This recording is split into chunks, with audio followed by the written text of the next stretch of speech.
رسول الله حبيب الله نبي الله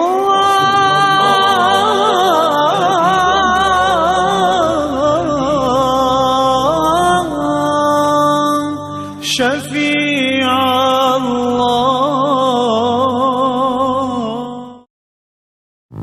أعوذ بالله من الشيطان الرجيم بسم الله الرحمن الرحيم الحمد لله والصلاة والسلام على رسول الله وعلى آله وصحبه ومن والاه أما بعد hurmatli qarindoshlar, bizning bugungi suhbatimizning asosiy mazmuni islomning go'zal axloqlaridan birisi qanoat. Biz dersimiz, suhbatimiz jarayonida Rasulullohning hayotidan Alloh subhanahu va taoloninki mu'minlar hayotiga bergan, mu'minlar hayot qurilishiga bergan ta'limotlaridan qanoat masalasini yuritamiz. Ilgirki so'zlagan islom axloqlari darslarimizni biz islom axloqlaridan uncha deb tasvirlagan bo'lsak, bugungi darsimizdagi qanoat masalasi islom axloqlaridan bo'lgan bir kon, ya'ni tugumas kon. Amaliyotda qanoat qalbdagi jazmiyatga bo'lgan qanoatning, rozilikning bir namoyandasi. Chunki biz mu'min bo'lish sifatimiz bilan ishongan, ergashgan, shuni to'g'ri deb kelayotgan bir muncha qimmat qarashlar va shu qimmat qarashlarga bo'lgan ishonchimizninki to'liq bir namoyon bo'lishi. Shuni to'liq ishongan bo'lsak, undan keyin bizda biz hozir so'zlamoqchi bo'lgan qanoatdan iborat bir go'zal axloq shakllanadi. Ya'ni inson Alloh subhanahu va taolo insonga bergan navbatdagi umumiy ne'mat, umumiy imkoniyat, umumiy rizqlarga nisbatan qanday qanoat qiladi, biz buni darsimiz orqali yuritamiz. Undan boshqa qanoatninki xato tushunchalar haqida ma'lumotlarni beramiz. Qanoat amaliyotda insonning ikki turli narsaga bo'lgan haqiqiy idrokotining natijasi. Birisi hayotning haqiqatiga bo'lgan idrokotining natijasi, yana birisi oxiratning haqiqatiga bo'lgan tunishining natijasi. Bu ikki hukmni, ya'ni dunyo hukmi, dunyo mohiyati va oxirat mohiyatiga nisbatan insonda cho'nqur ma'rifat o'rganida, to'liq tunib yetalganida, xarakterini bilalganida insonda qanoat paydo bo'ladi.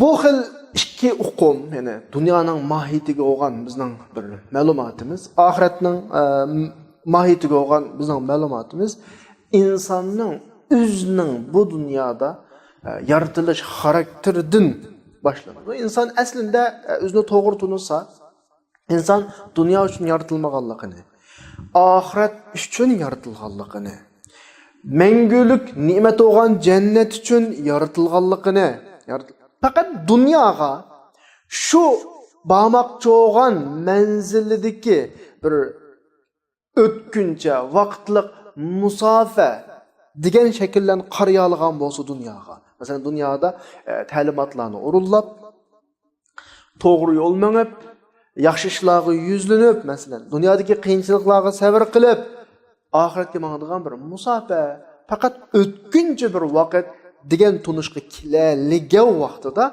undan keyin inson dunyo oxiratning to'g'ri tunishiga erishgan bo'ladi. Bu yerdan qanoat shakllanadi. Amaliyotda dunyo oxiratning bir maktabi, dunyo oxiratning bir tayyorlik bosqichi. Dunyoning arabchadami dunyo deymiz, uyg'urchadami dunyo deymiz. Arabchadagi ma'nosi oldingi bosqich, ya'ni yaqingi bosqich, navbatdagi ko'z oldimizdagi degandek ma'noda, ya'ni o'tib ketamiz, bundan o'tib ketib. Payg'ambar alayhisolatu vasallam Tirmizi rahimahulloh Abu Hurayra radhiyallohu anhudan rivoyat qilingan bir hadis var. Bu hadisda mana şekilde tushundirdi bizga bu dunyoning ahvolini. Badiru ilal a'malis soliha. Ma yantaziru ahadukum min ad-dunya illa ghinan mudghiya aw faqran munsiya aw maradan mufsida. Hadisning oxirigacha uzun hadis. Davatıdaki dünyanın ötküncü bir dünya ekanligini. Yani bizning bu hozirgi yashayotgan holatimizning tizlikda o'tayotgan bir vaqt ekanligini eslatib Rasululloh nima deydi? Sizlar bu dunyoda, bu vaqtinglarda yaxshi ishlarni qilib olishga oldiranglar. Chunki sizlarning kutadiganinglar, dunyoda uchraydiganinglar, dunyoning mohiyati ya sizni yo'ldan chiqaradigan bir boylik bo'ladi, ya oxiratni unutildiradigan, o'ziga mashg'ul qilib qo'yadigan kambag'allik bo'ladi. Bütün dünya ahiretini bulutadigan ya kesel oldu, ya sizni bir yerga bog'lab qo'yadigan qiyinchilik bo'ladi, ya tuyuqsiz o'lim bo'ladi, ya dajjal oldu, ya qiyomat oldu. Bu ishlarni birisiga uchraysizlar. Dajjal eng yomon ish, qiyomatning ishi texmi qattiq deb tasvirlayotdi hadisda. Dunyoning mohiyati. Yani dünya buningdan iborat. Esonlar bo'lsin. Dünya biz hamma ishimiz ko'ngildagidek vaqtida, bedenimiz sağlam vaqtida, ko'nglimiz xotirjam vaqtida bir tugunmas bir xil tuyg'urdi bizga.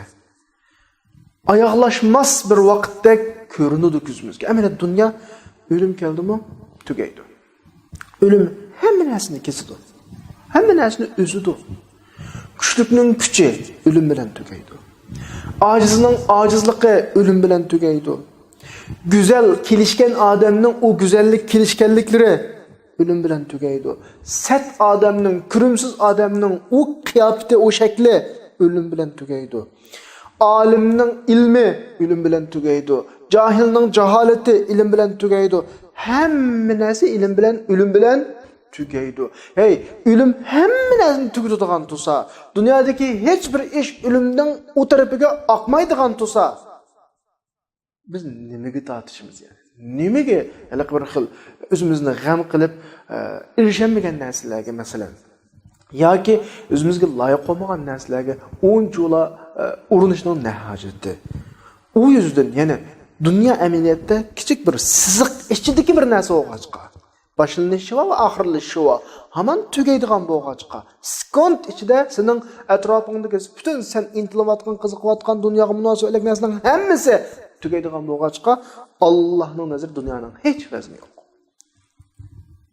Muslim Abu Davud rahimahumulloh Jabir ibn Abdullah radhiyallohu anhudan rivoyat qilgan bir hadisda deydi, dunyo agar Allohning nazarida bir pashining qantichilik vazni olsaydi, kafirga bir yutum suv emaydi Allah subhanahu va taolo deydi. Bu dunyoning xarakteri asli bu. Yani dünya bir ötkünçü bir devir.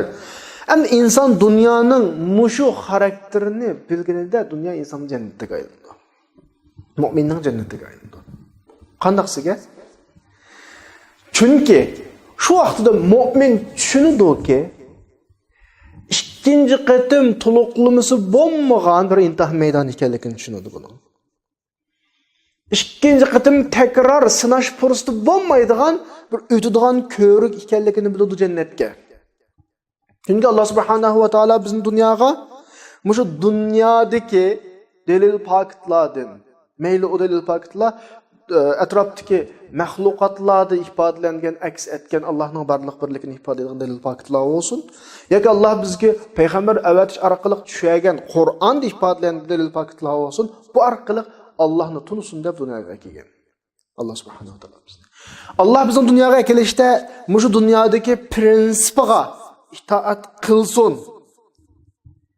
Dunyoda düzgün şekilde, to'g'ri şekilde, durust şekilde yashasin, yaxshi ishlarni qilsin, yuzlansin deb keldi.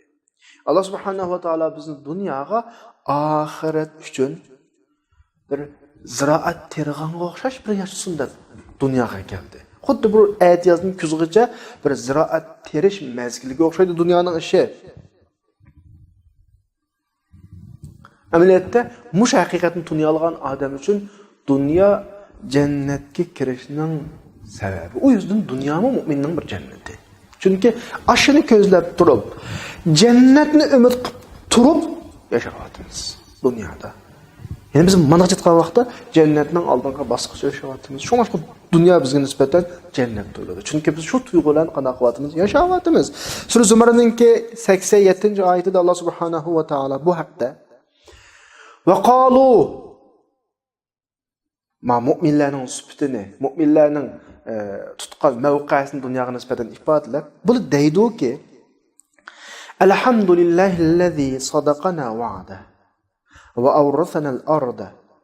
Allohga hamd bo'lsinki, va'dasini amalga oshirdi, bizni bu zaminga akelib, bu zaminga ega qildi. Deb bo'lib, natabawwa'u minal jannati haythu nasha. Biz bu orqali jannatdan xohlagan o'zimizga o'rin qildik. Dunyoda shu vazifamiz shu bizningki asli. Jannatdan o'rin hozirlash. Dunyodagi vazifamiz, dunyoda qiladigan ishimiz jannatdan o'rin hozirlash. Ya'ni dunyoga biz keldik. Dunyoda biz Allohni tunudik. Chunki dunyo muhim deyishimizning sababi dunyoga keldik. Mushu dunyoda Allohni mush dunyoda tunudik. Bizga Alloh nurg'un intilish, qiziqish, havas, hissiyotlarni bizni yaratdi. Biz bu intilish, qiziqishning turtkusida mushni ish qilib turib Allohga yaqinlashdik, yukseldik, o'rlidik. O'zimizda, hayotimizda, oilamizda, xizmatimizda, har sohalarning hammasida Allah'ның ta'limotini uyg'unladik. Demak, dunyo Allohning bizga bergan bir jannati. Birinchi jannati. Endi yana bir hayot va oyada. Biz mayada Allohning jannatini o'zimizda qo'lga ola olgan bo'lsak, qo'lga keltirgan bo'lsak, oyadagidimi ham jannatga kiramiz. Chunki biz dunyo jannatida yashadik. Dunyoda Allohning tunish orqali jannatda yashadik. Allohning ta'limotini uyg'ulash orqali jannatda yashadik. Ahiretimi şu cennetin davamını yaşayırız. Çünkü dünyanın cennet deyişimiz, muş dünyada Allah'a yıkılışıdığan, Allah'ın özümüzün habibi, mehbubi dep qaragan vaqtimizda adam özünün en yaxşı görgen kişisinin yaxşı görüdüğün işlerini kıldı. Allah bizning yaxşı görgen işlerini kıldık, istigen işlerini kıldık. Bu bir bizga nisbatan qalb huzuri. Çünkü biz Allah'ın yaxşı görümüzdedik, Allah bizning habibimizdedik. Kıyametde Allah'ını körümüzdedik. Şunun üçün bir bölük işlerini kıldık. Xuddi kişi özünün sevgisi üçün bir bölük işlerini qilgandek, qilayotgan ishlardan huzur his qilgandek, biz bu orqali dunyoda huzur his qildik. Allah bilan mustahkam bir aloqani dunyoda o'rnatib oldik. Bu yüzden dunyo intayishindagi bizning jannatimiz. Ammo mu'minning g'ayriga, bunda o'ylamaydigan odamga nisbatan dunyo intayin bir azob. Chunki u nima uchun yashaydi dunyoda? Biz bir yerga qarab, nishonga qarab yashayapmiz. Qilayotgan har bir ishimizning oldida biz ko'zlayotgan bir nishon bor. Uning uchun bizga uchun qilgan ishlarning hech qaysi hech qanday javob tuyulmaydi. Aks taqdirda dunyo butun hayotimizning o'zi shu. Dunyodan keyin bizning ikkinchi hayotimiz yo'q deb o'ylagandan keyin ma dunyo insonga nisbatan intayin jafo, intayin mushaqqatlik bir dunyo. Chunki insonning huzurini oladigan vaqti 3dan 1 hayoti emas bu dunyoda. 3dan 1 hayoti emas. Yashaydigan umumiy yoshning 3dan 1 da dunyoda rahat yashamaydi inson. Bir vaqtlar deymiz, kichik deymiz, hech nimani bilmaydi, tushunmaydi, eng kichik. Bir vaqtlar qeri deymiz, bir vaqtlar o'qidi, uni qildi, buni qildi, tayyor. Agar dunyo bu odamning butun narsasi bo'lib qolganida intayin bir jafo, jahannam bu dunyo. Endi gapimizning beshida biz qanoatni ikki xil tunushining natijasi. Birisi dunyoning mohiyatiga bo'lgan tunishning, yana birisi oxiratning mohiyatiga bo'lgan tunishning natijasida qanoat shakllanadi dedik biz. Bunga munosabatli Payg'ambar alayhisolamningki Imom Muslim, Imom Tirmiziy Abdulloh ibn Amrdan rivoyat qilgan bir hadis bor ekan. Mesela o'qib beray. Payg'ambar alayhisolam bu hadisda deydi: "Qad aflaha man aslama va ruziqa kafafan va qana'allohu bima atahu." Bir odam musulmon bo'lib, Alloh uning turmushiga yetarlik bir holatni berib, shu Alloh bergan o butun imkoniyatlarga yoki rizqlarga qanoat qilganida bu odam nijoatga qilish deydi Payg'ambar alayhisolatu vasallam. Ya'ni iman birinci nimet olsa, nicatlıkla erişinin birinci nimet olsa, ondan kin kapqasılam qanaat. Nicatlıkla erişinin imandan kin kapqasa, asas orun turduğun işlerinin birisi, ahlaklarının birisi, insan yetilişik tegişlik ahvalının birisi qanaat. Şunun oxşaydığı yeni bir hadis var. Bu muttafaqun alayhi hadis. Ebu Hureyre radıyallahu anhu rivayet kılıngan. Allahumma men ahabbani. Peygamber aleyhisselam davat ediyor. Kim meni yaxshi ko'rsa ey Allah. Onun rizqini yeterli qilib, bir xil qanoat shaklda qilib bersin davat ediyor. Ve hadis tilg'ilingan faj'al rizqahu quta, ya'ni kafaf degani kambag'al emas va buzib chachadigan darajada emas. Birisiga muhtoj bo'lib qolmaydi, xudini yo'qotmaydi. Bu holat yashash Peygamber Aleyhisselatü Vesselam'ın yaxshi ko'rganligi biriladigan bir mukofot şekilde. Nima uchun? Çünkü biz bayatın gapimizning oldida dedik, dunyoning xarakterini tushungan odamga nisbatan dedik ya. Dunyoning xarakterini tushungan odamga nisbatan dunyo bir vosita. O'tkinchi dunyo. Dunyodagi berilgan imkoniyatlardan foydalanamiz, nishonga qarab ilgarilaymiz. Ammo dunyoni o'zining nishoni qilgan vaqtida inson rasmiy dunyoning xizmatiga tushadi. Bunda bir gap bor. Dunyo ya mu'minga xizmat qiladi, ya mu'min dunyoga xizmat qiladi. Dunyoga shunda deyildi. Kim menga xizmat qilinsa, Allohga xizmat qilsa kimki, sen unga xizmat qil. Kim sana xizmat qilsa, ey dunyo, sen uni ish qilsa. Bir odam ishlab, masalan, nurg'un hisoblarga erishdi deyli. O adam jamiyatdagi o'rni yukseldi. Shunda o'ldimi? Bir sekund ichida hammasi tugaydi. Mu'min bilan g'ayri-mu'minning farqi dal mushada o'rtaga chiqadi. Nimishqa? Mu'minningki hayot ko'rsatgich siziqi o'zliksiz tik shaklda ilgarilaydi. Mu'min ashta masalan pul topsimi hayotda, jamiyatdagi o'rni ko'tarilsimi, nima ish qilsa o'rlab mangadi. Ölümden ibaret bir nokta geldi, çıkıp geldi. Bu noktadan yani üzlüksüz ütep yeni ilgilenip mağdu mümin. Çünkü onun dünyadaki emellerinin neticesi şu ölgenden killam körülüşke başlaydı. Bunun derecesi kötürüldüğü düşmeydi. Çünkü kılan her bir yaxşılık işi 10 həssinin 700 həssəqəcə həssilənib mağdu. Ama muşu adam, muş dünyada meyle mal dünya toplusun, ya ki çok büyük nüfuzlarga erişsin, makam mevkilerge erişken adam olsun. Eğer mümin olmaya kapkalsa, dünyada şunda örülüp mağdu, ölüm noktası şunda kelgenden killam derhal değişir. Çünkü ölümden keyin onun dünyadaki hiç şey hesaplanmaydı. Dünyanın karakteri bu. Qayta bir tekrarlasam, müminning ko'rsatgich siziqi hayotdimi tek shaklda o'rlaydi. Ölüm noktasidan keyinmi o'rlashni davomlashtiradi. Ammo g'ayri-mu'minningki, chunki g'ayri-mu'min dunyo uchun yashagan bo'lg'achqa, butun nishon dunyo qilgan bo'lg'achqa, u ko'zlamagan narsaga erisholmaydi u. Ölüm noktasidan keyin dunyodagi o'rlayotgan tiksizligining hammasi yagilam tushadi. Ya'ni pastlablam tushadi. Chunki uning u tarafini u ko'zlamagan narsaga u qana qilolmaydi, erishmaydi. U ko'zlamagan narsani uningga berish adolatsizlik u. Mu'min bo'lmagan, musulmon bo'lmagan odam oxiratni ko'zlamadi. Oxiratni uningga zo'rlab, sen oxiratni yaxshilik qilsang u ketish, u adolat. Chunki u ko'zlamagan, u dunyoni ham ko'zlagan u. Bu bir köz yumulmaz bir hakikat. İnsanın mahiyeti, insanın hayatı dünyanın hakiki. Onun hayat dünyadaki o'rni derecesi, üye, ailesi, dünyaviy qo'lga keltirgan utuqlari, atrofidagi do'st, yoronlari hammasi so'qiyotgan yuragining harakatiga bog'langan. Asha yurakning harakati shunda to'xtadimi? Shu zaman hamma narsa tugaydi. Qo'l ostidagi necha million mal dunyolar olib kelsin, o tugaydi. Onun büyük makam mevkisi o tugaydi. Onun cemiyetdagi ta'siri hammasi tugaydi. Endi qarindoshlarimiz mush nuqtani tushungan vaqtida, mushta o'zaqlam tugaydigan bu dunyoga biz o'zimizning butun nishon, g'oya, orzu, armonlarimizning hammani bog'lashning o'zi ajoyib bir xatolik. Bu bir qilma bu. Usturlatadigan qilma bu. Hiç kim inkar qilmaydi. O'zim tugaydiganligini. Va yana qanchalik vaqtdan keyin o'ladiganligini bilmaydiganligini hammadan e'tirof qiladi. Bir kundan keyin o'lishi mumkin. Herkes bunu e'tirof qiladi. Belki 5 yil yashamaydiganligimizni hammadan biladi aniqlar. Yashamasligimiz mumkin. Ayt yo'q bo'lishimiz mumkin. Endi mashta bir garantiga ega bo'lmagan, kapolatga ega bo'lmagan bir ishonchsiz dunyoga bütün arzunu bağlaş, bütün istekni muşnuna bağlaş, bunundan ahmaqanlık olması gerek. Şuna dünyaya nispeten, dünya menfaatiga nispeten biraz adam qanaat şekilde Yani ikinci ko'zlan qarash kerak. Yani buna deganlik bir xato tushunilmasin.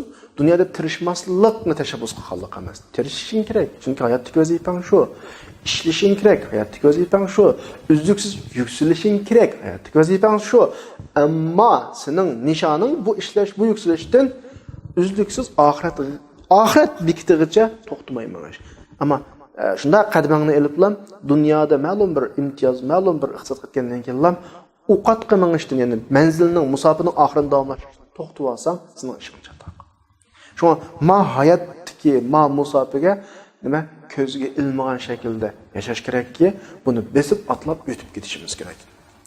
Buncha ola o'zimizning zihniyatini, o'zimizning butun asqiyalarini, orzu-armonlarini bu kichikgina bir vaqt doirasiga qapsolishning o'zi, buning alohida ahamiyat olib ketishning o'zi yoki mushuning uchun favqulodda tirishib ketishning o'zi bir ahmoqlik. Payg'ambar alayhisolamningki Tirmiziy Abdulloh ibn Ubaydulloh ibn Muhsin rivoyat qilgan bir hadisda Payg'ambar alayhisolam deydi: "Man asbaha minkum fi aminan fi sirrihi." Bir odam sog'lom tong otdi.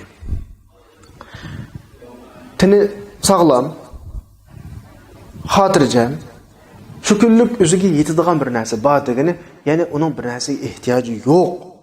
Bu odam butun dunyoga erishgan. Nima uchun Rasululloh bu gapni qiladi? Bu nima demak? Bu hadisdagi bir odam sog'lom atdigini, xotirjam o'rnidan uyg'onib, badani sog'lom bo'lsa, shu kunisi birsiga ehtiyoj qo'yib qolmaydigan bir holati bo'lsa, bu nima degan gap? Rasululloh mushayda nima demakchi? Rasulullahning hayotiga qarasak, Rasululloh uyg'ongan vaqtida manda bir duoni o'qiydi. Alhamdulillahillazi amaddali fi umri va afani fi badani. Allohga hamdlar bo'lsinki, mening umrimni uzatibdi. Bu nima degan gap? Ya'ni uyg'ongan vaqtida degan duo. Ya'ni Alloh menga yana bir kun yashashga ruxsat beribdi. O'rnidan qo'pab Rasululloh suxonga bordi, tahorat qildi. Tahorat qilib namoz o'qiydi. Deydirki, o'rnidan qo'pab suxonga borib, tahorat elib namoz o'qiyolg'idek bir sog'lomlik badanda bo'lgandan keyin va afani fi badani. Mening badanimni salomat qildi. Ya'ni demak cho'g'ini mu'min bir kun uyg'onadi, Alloh unga bir kun yashashga izn berdi degan gap. Karvatın sağ-salamet kopap mana aldın degan gap, Allah sana şu bir kunlikda normal hareket qilishingga izni verdi degan gap.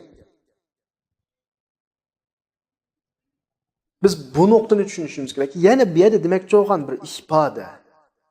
Oldingi o'qigan hadisda saqlam, xotirjam o'rnidan turib, yetarlik bir boshqa ehtiyoj qolmagudek bir holati va odam butun dunyo birilgandek degini. Dünyanın mahiyeti şu ki, sen de qanchalik imkoniyat o'tkazsin, sana şu kuningda ehtiyojlik narsaning bo'lganligining o'zi bu dunyoning haqiqati. Undan boshqasini sen ishlaolmaysan. Undan boshqasi sana qana qilmaydi, foyda qilmaydi, asqatmaydi. Bir odam yashasa 15 ming kun yasha, 16 ming kun yasha, 60 yoshga umr ko'rdi desak, masalan, sening dunyoda erishadiganing şu 15 kunlik ya 16 ming kunlik yaşagan kunlaringda erishkin. Ondan keyin qolib qolganning hammasi sana tava emas. Ammo sen uning butun hayotingdagi asosiy nishonlarini bog'lab olishning o'zi bir nima ahmoqona. An Payg'ambar alayhisolatu vasallamning mushunga munosabatlik bir hadis va yana Abi Hurayra radhiyallohu anhu rivoyat qilgan. Abi Hurayra radhiyallohu anhu ga xitob qilib, "Ey Abu Hurayra, sen qanoatchan bo'l. Kishilarning ichidagi eng shukr qilgan bandolis" dedi. Ya'ni demakki Rasululloh bu yerda qanoat bilan shukrning o'tirdagi munosabatni tushuntiryapti bizga. Inson deganimizdek dunyoning mohiyatini tushungan vaqtida, dunyoning nihoyat bir vaqtliq ekanligini, o'tkinchi ekanligini, faqat oxiratda yashaydigan yeri yo'q insonlar faqat yashaydigan kichikgina bir yer ekanligi. Bunu bilgan vaqtda bu Rasulullohning sifatlashi ma dunyoni. Bu dunyodagi erishgan narsalar bilan xushallanishninki naqadar soddilarcha, naqadar nodonlarcha xushal bo'lish ekanligini Rasululloh bu hadisdan va oldingi hadisni qanaqa bizga tushuntiryapti. Ya'ni bir misol olsam, bir o'quvchining ikki bosqichi bor. Birisi o'qish, imtihonning oldidagi bosqichi, yana birisi imtihondan keyingi natija bosqichi bor. O'quvchining haqiqiy xushalliqi imtihondan ilgirki hayotda jafo-tasini tortib, tirishib, imtihonni sog'lom birib o'tib, natijaga erishgan vaqtidagi xushalliqi haqiqiy xushalliqmi? Yoki imtihonning oldida o'ynab olgan ba'zi o'yinlar bilan, qilib olgan ba'zi ishlar bilan, ilib olgan damlar bilan va yoki o'tkazib olgan ba'zi ko'ngil ochgan vaqtlar bilan xushalliq bo'lgan xushalliqi haqiqiy xushalliqmi? Biz deymiz unda insonlarga imtihondan ilgari vaqtlarini o'yin tomoshaga berib, o'zining imtihoniga yaxshi tayyorlik qilmay, xushallab bugun o'ynab ketdik deganlarga ati ko'rasiz deymiz. Ya'ni sizning xushalligingiz haqiqiy xushallik emas. Bugun kulsangiz ati yig'laysiz deymiz biz. Bu dunyoda deyiladigan bir ish. Endi mana dunyoni tushungan odam, oldimizda bir buyuk bir imtihon bor. Biz imtihonga tayyorlik qilyapmiz degan vaqtimizda bu vaqtning ichidagi kulish, bu vaqtning ichidagi xushalliqni haqiqiy xushalliq deb qaragan odam bu sadlaj xushalliq bo'ladi. Amaliyotda haqiqiy xushalliq bo'lgan vaqt imtihondan keyin bo'ladi. Sura Yunusda Alloh subhanahu va taolo 58-oyatida fa bizalika falyafrahu, agar xushal bo'lish to'g'ri kelib qolsa, shundan bilan xushal bo'lsin. İmtihandan keyingi natijaga tayyorlik qilgandan xushal bo'lsin. Yaxshi ishni qilganlik bilan xushal bo'lsin. Da'vat qilganlik bilan xushal bo'lsin. Allah rizoligini izlab atrofidagilarga xizmat qilganlik bilan xushal bo'lsin. Allohning uningga yaxshi ishlarni qilish fursatini berganligi xushal bo'lsin. Buni bu haqiqiy xushallik. Fabidalika falyafrahu da'watuhu. Yani haqiqiy xushallik da'watuhu. Bu emas, bu oyatdagi ish emas. Amaliyotda bu dunyoda xushallik deb nima bor? Agar shu minutda o'lim kelib qolsa, hammasi tugaydigan tursa, aslida qo'rqish kerak insonlar. Hoşunu tepish kerak insonlar. Bizni bir cho'ng mashinadan birga selib, bir sanduq va mashinaning ichiga sanduqning ichiga selib, mashinani uddul dengiz tarafga qarab haydab ketyapsa, bizni dengizga tashlab o'taman deb. Biz sanduqning ichida o'tkazgan necha soat vaqt, shu mashinaning ichida o'tkazgan necha soat vaqtda xushallab kulib oldim, xushal oldim degandeklar bir ish. Biz bir imtihon qarab ketyapmiz. Bu vaqtlik ish. Bu o'tidi hamon vaqtni o'tidiganligi, mayli musulmon bo'lsin, g'ayrimusulmon bo'lsin, inkor qilmaydigan bir haqiqat. Chunki tugaydi bu vaqt. Buni o'qitni qana qilish kerak, tushunish kerak.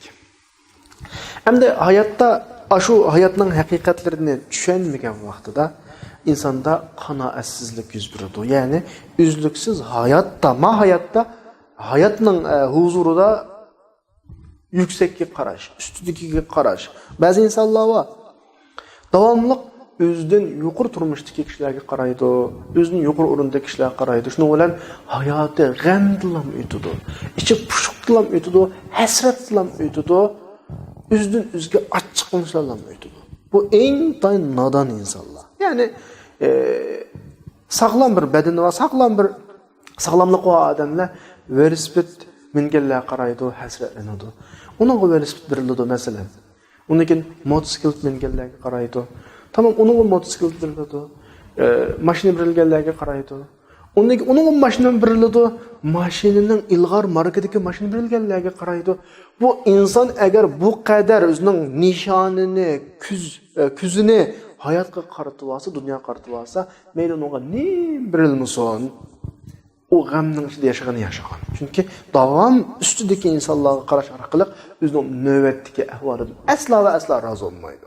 Amaliyotda navbatda qanday yashagan bo'lsak, bizga qanday imkoniyat berilgan bo'lsa, biz mushu vaqtdan, imtihon vaqtidan mushu sharoitimizda o'timiz deydigan bir ideal yashagan vaqtda o'zining navbatdagi ahvolini hech kim xohlamaydi amaliyotda. Asli inson masalani cho'ng yerdan o'ylash kerak. Şu üstüdeki qarab qanoat qilmagan, uzluksiz shikoyat qilgan inson o'zining badanidagi muhim a'zolardan birining vazifasiga qarab baxsin. Börak desak, böraki u odamning qadini chiqqan bo'lsa, bo'ldi, u odamning hayoti bir chidiqlamaydigan bir jahannamga aylanadi. Bütün badanlaridagi bütün a'zolar sog'lom ishlayapti, alhamdulillah. Kasal yo'q, alhamdulillah. Normal kerimlar bor, alhamdulillah. Ailesinde güzel bir muhit var, elhamdülillah. Ayağını bilen güzel muhitde yaşawatydy. Elhamdülillah. Ballary onuňa nisbeten sadyk. Ya muhabbet ve balları elhamdülillah. Cemiyet bilen normal alaqasy var. Elhamdülillah. Bu noktalarni düşünüş gerek insan. Eger muşlarning birisini yo'qotganida, eger ayoli shaqi, gepini anglamaydigan, masalan, ailede yaşaş tasogan ayol bolip qalsa, ajrashib ketsa tahi, 5-6 balası var. O çıdık bu bir huzursuzluk ameliyatda. Cemiyet tarafidan yeklinib qalsa tahi, qo'lim xo'shlar eski chiqib qalsa tahi, ameliyatda birilganlarning hammasi bizga ajoyib bir ne'matlar. Muşlarni o'ylaganimizda inson o'ziga birilgan navbatdagi sharoitdan to'liq qanoat qilish kerak, qaqshmaslik kerak. Bu yerda bir gapni qistirib askartib qo'yay. Qanoat qilish, navbatdagi ahvolingga rozi bo'lib, tirishmaslik deganlik emas. Aksicha, sen bir nishon egisi, hayotni bir o'tkinchi hayot deb qanaq ketyapsa, şu vazifangni to'g'ri tungan bo'lsang, hayotdagi vazifangni, hayotni to'g'ri tungan bo'lsang, o'zingning navbatdagi sharoitdan qaqshamay, uzluksiz vazifangga qarab mang degan gap. Sening vazifang menish. Allah sana bir ikki chaqliq velosiped bergan bo'lsa, velosiped bilan mang vazifangga. Qanoat qilganing bu. Sana birilgan sharoit bilan vazifangni ado qil degan gap qanoat degan. Agar sana mashina birilgan bo'lsa, mashina bilan qil. Sen o'zingga birilmagan narsani umid qilib, menda mav yo'qkan, av bo'lganmasa ani qildim. Nimishqa men inson, u menda yashaydi, men menda yashayman. Ya, ikkinga o'xshamaydigan sharoit berildi, ammo ikkilaning vazifasi o'xshamaydigan shaklda birinchidan qarab, o'z berilgan sharoit doirasida ilgarilash, sen o'zingga berilgan sharoitda ilgarilar, buni qanoat qilib, u o'zining sharoitida ilgarilasin. Sen o'zingga berilgan sharoitda turib ishla, tirishib, o'zgarishlik ishlasin, hammadan nishonga olganda ko'rishlar. Bu insonning hayotining asli haqiqati bu. Qanoat bu ma'nodagi qanoat. Qanoqdir shukrni xato tushunib ko'pinchamiz alhamdulillah shukr degan bir gapimiz bor. Mush gapni dastlaqilib olib tirishmaslik, g'ururlik, selnevelish bu to'g'ri emas. Hayotda vazifasi bor insonning ishlash kerak, tirishish kerak, shu vazifaga qarab menish kerak. Ammo navbatdagi berilgan imkoniyat sharoitdan qaqshamaslik kerak. Bizning da'vatimiz bu.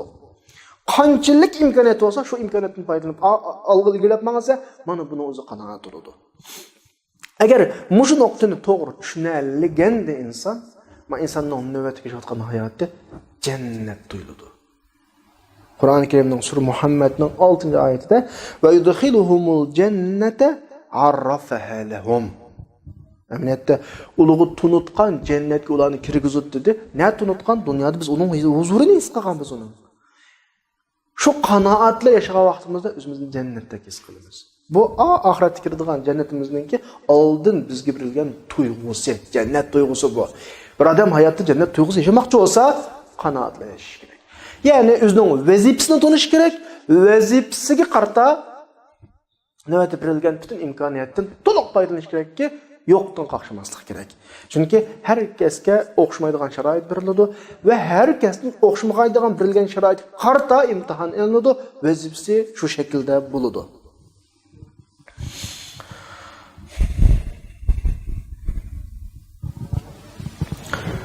Bulubmu bugungi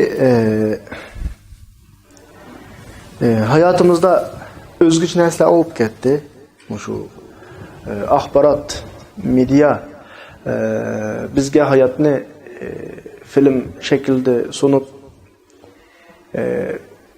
kino shaklida sunib, bir xil alohida tasvirlash natijasida hammalarda yo'q narsaga intiladigan, ya'ni g'oyiviy bir hayotni umid qiladigan, g'oyiviy turmush uslubini umid qiladigan bir holat bilan hammalarning insonlarda bir xil yurak siqintisi, hasrat, o'zining navbatdagi turmushini qaqshaydigan, bir xil boshqacha turmushga erishilmaganlik uchun hasratlanadigan bir ahvol bo'ldi. Amaliyotda bir misol olay, oldingi qatimliq bir darsimizda olgan misol bu. Bir o'quvchi maktabda o'qiydi. Maktabda top o'ynaydigan maydon bor. Oshxonasi bor.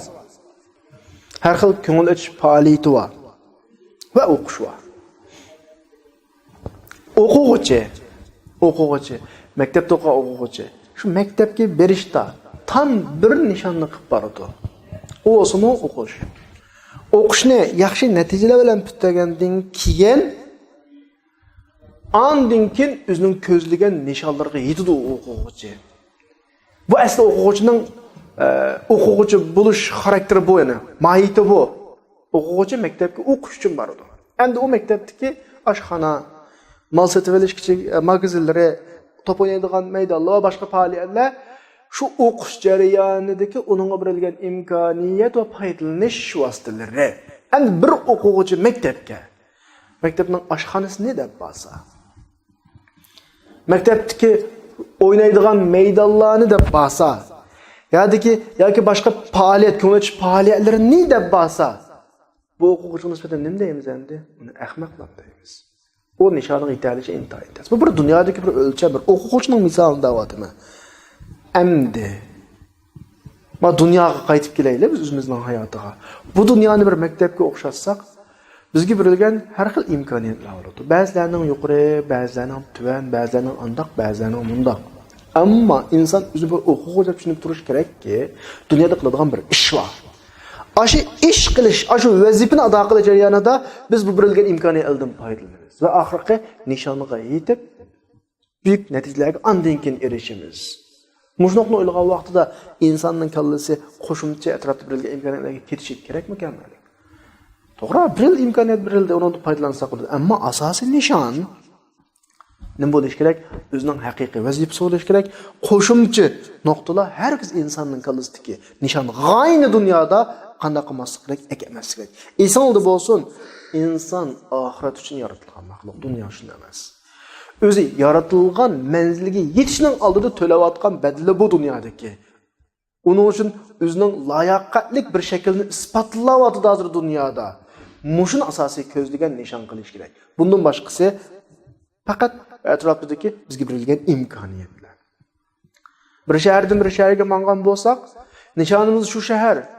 Endi yo'l jarayonida bizni aramalag'osida ba'zi mehmonxonalar va tamaq yevasında aşxonalar va, meyada güzel mehmonxona var ekan, aramaladigan ko'l var ekan, meyada bog' var ekan, oyada oshxona var ekan deb yo'lda qilib qilishning o'zi naqadar ahmoq ekanligini hammadan biladi. Chunki u ash shaharga qarab mangan. Faqat yo'ldagi imkoniyat u. Dunyodagi bu berilgan narsaning hammasi oxiratga mangan safarimizdagi, musofirimizdagi bizga berilgan imkoniyatlar. Bu imkoniyatlardan foydalanishga bo'ladi tam shaklda, to'liq shaklda, ammo buni nishon qilib ashada qilib qilishga, turib olishga, yo'lni davomlashtirishni to'xtatib qo'yishga aslo va aslo bo'lmaydi. Dunyodagi berilgan bu imkoniyatlarning xarakterini tushunish kerak. Bir odamningki erishgani bilan, bir odamning dunyodagi bu noz ne'matlarni yoki imkoniyatlardan erishgani bilan o'zining foydalanishi ikkisi ikki xil. Buni arabchada birini erishish, al-kasb deb ataymiz. Yana birini o'zi foydalanish, rizq. Rizq degan shu aslidagi arabchadagi inson o'zi foydalanadigan narsa rizq qiladi. Erishish yo'llaridan inson so'riladi.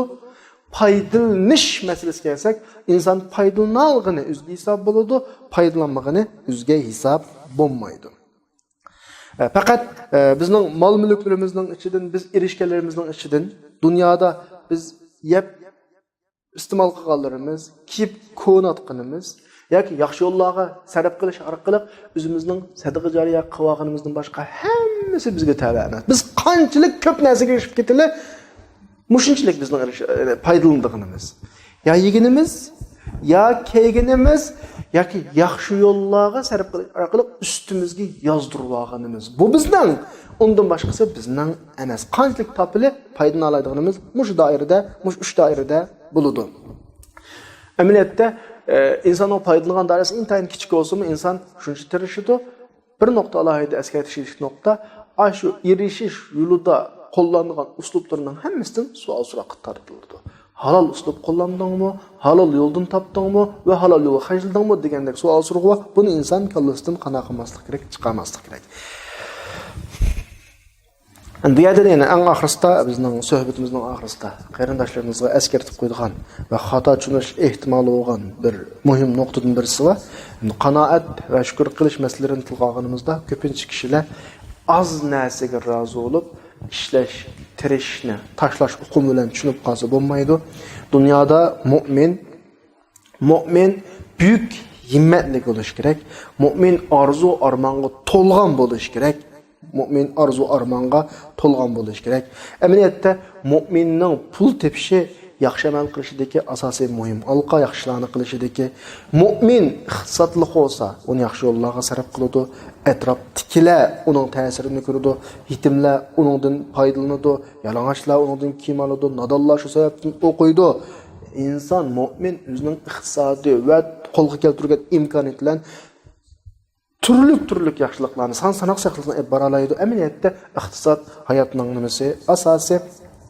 Endi dunyodagi mu'minning yashash sababi, illatini yaxshi ish qilish deb tushungan vaqtimizda dal yaxshi ish qilishning asosi iqtisod. Ana o'gandan keyin, ya'ni yig'ib aytgan vaqtimizda mu'min dunyodan salih amallar bilan ketaman deydi ekan, cho'qim iqtisod tepishi kerak, imkoniyatlarni yaxshilash kerak. Buning hammasi mu'minga nisbatan bir ibodat. Mu'minning iqtisod topqani ibodat, to'g'ri niyatlar bilan bo'lsa, shu mu'min haqiqiy mu'min bo'lib to'g'ri niyatlar bilan bo'lsa, yuqori o'ringa erishgani mu'minning o'zining ibodat, chunki o'zining yuqori o'rin nufuzidan foydalanib nurg'un yaxshi ishlarni qila oladi. Shu mu'minlar uzluksiz tirishishi kerak mu'min bo'lgan odam. Mu'minning bilimining o'zi, bilim og'inining o'zi, mayli qanday bilim bo'lsin ibodat, chunki mu'min iqtisod bilan kuchlik, bilim bilan kuchlik, mu'min imkoniyat bilan kuchlik. Mu'min bu orqali o'zining dunyodagi asos yaxshi ish qilish vazifasini qana qila oladi, o'ringa oladi. Aciz odam, kuchli odam qilgan ishni qila olmaydi. Payg'ambar alayhisalom bu haqda kuchlik mu'min aciz mu'mindan yaxshi va Allohga suyumlik degan hadisda bizga bu nuqtani alohida tushuntirgan. Alloh subhanahu va taolo hammaylanga dunyoni faqat vosita shaklidagi ko'z bilan qaraydigan, vosita deb turib qaraydigan, asos nishonni oxirat qiladigan, ya'ni dunyoga nisbatan qanoat bilan qaraydigan him ato qilsin va hurulluqni hammalardan chiqarib büyük himmet ato qilsin, uzluksiz tirishadigan, oxirgi nishon qarab ilgirlaydigan himmet ato qilsin. Va oxiru da'vana alhamdulillahi robbil alamin.